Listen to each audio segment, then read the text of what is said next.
The continued presence of violent extremism in northeastern Nigeria has left communities, families and individuals vulnerable to insurgency and violent extremism across the region.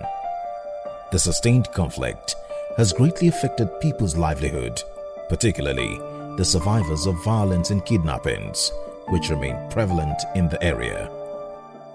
Since 2020, Hidayah and the Neem Institute have worked with community leaders and civil society organizations in supporting survivors and families in the northeast of Nigeria. Apart from the capacity building on CVE, radicalization leading to extremism, psychosocial support, psychosocial first aid, how to handle the first aid given to families that are affected by armed conflict. Hidayah gives you a room where you get to meet other organizations that are implementing projects in line with countering violent extremism and beyond countering violent extremism.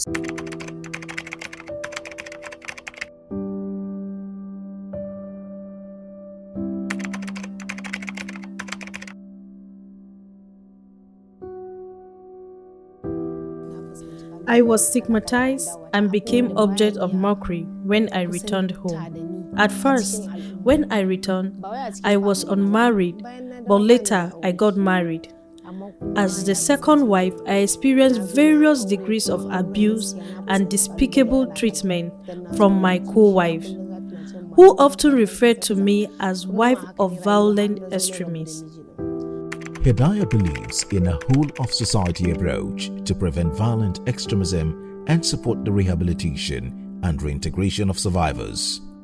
The program encouraged civil society organizations and community leaders to work together and be critical actors of change through activities with community members, youth leaders, and academic institutions. We engage various stakeholders like community leaders, where we revive the traditional dispute resolution system in our state. The traditional leaders have been given the chance to interact with the community and settle minor disputes without taking it to the security outfit, thereby, establishing a sense of commitment and then a sense of unity among themselves. And this is also earning them a lot of respect and loyalty from the community members. The program has been instrumental in engaging and empowering community members and in providing a safe space for dialogue and peaceful conflict resolution. One of the unique things about the trainings with Hidayah is that it has enabled us to realize that it is not all about bringing out the community members. It's about us taking the empowerment to their community, because we discovered that it helped the trainings and whatever area we're giving them to be accepted and to be sustainable, rather than bringing the community members out. So we engage them in their community. That's the unique thing about the trainings that we've been doing. We have used our community response network approach to be able to foster peace even amongst members in the community. So one scenario I would paint here is an issue that we had in one of the communities that was reported during the bi-monthly meetings with the CRNs, where the farmer reported of damage being caused on his farm by the herders. We've used the community response network, who were able to bring both parties to an amicable resolve, where they laid their complaints, and then the damage that was caused on the farm was being resolved and the money was being paid back to the farmer for the damage that was caused.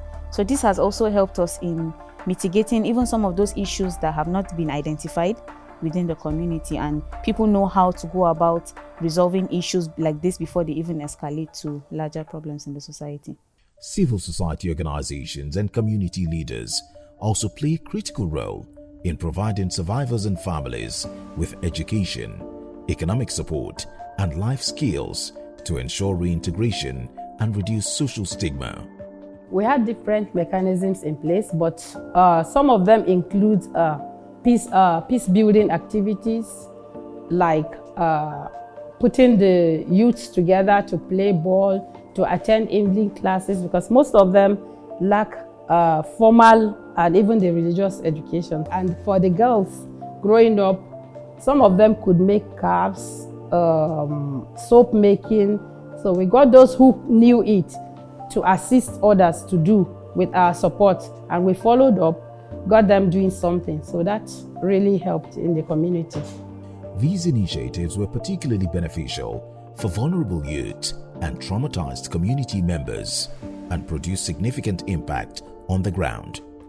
Actually, Fomfomari has been like a no-go zone back then, because this very place we are sitting, some years back during the insurgents, you can see them freely moving with their guns around here. And in a way, we are living in their midst. You see, we are living in a great danger. How interactive when it comes to our community of Fomfomari, me and my fears, we were like in a state of dilemma, so to say, in a confused state. And then Hub Interactive come in, begin to give us support through trainings and capacity buildings. This psychosocial support and trauma counseling, it has helped and trained us through which we can make our leaders to hear our voices.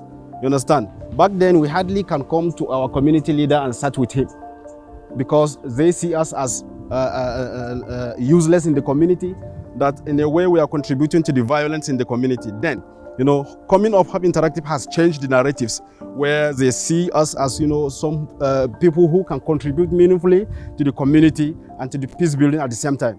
The program also provided the space to discuss existing methodologies for engaging survivors and accessing their needs. We normally bring the survivors first of all, then we create an atmosphere that is favorable for them to air out their experience. This training used to take like 4 to 5 days depending on their situation. First, we used to do assessments, individual assessments. Then we come back the next day where they share their experience as individual. Then after then, we categorize survivors with similar cases. After this experience sharing, then we come back the next day where we conduct trauma counselings.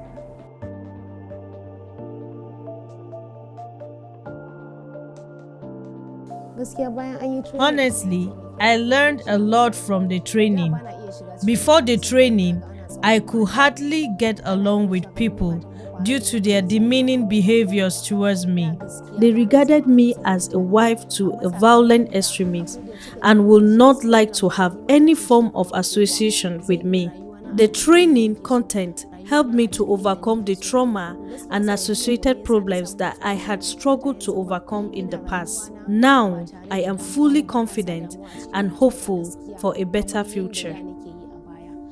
We sincerely appreciate the effort of Temoko Development Foundation, being an indigenous organization, which in their efforts were able to have collaboration with the NIM and by extension with Hedaya, which has brought so many important things to our country, to our state, and to the Emirate in particular. Hedaya and NIM Institute remain committed in working with civil society organizations and community leaders in the northeast of Nigeria and in providing them with a space, additional skills, and knowledge to be powerful actors of change. Through the empowerment of families and community members, we actively contribute to the journey of recovery.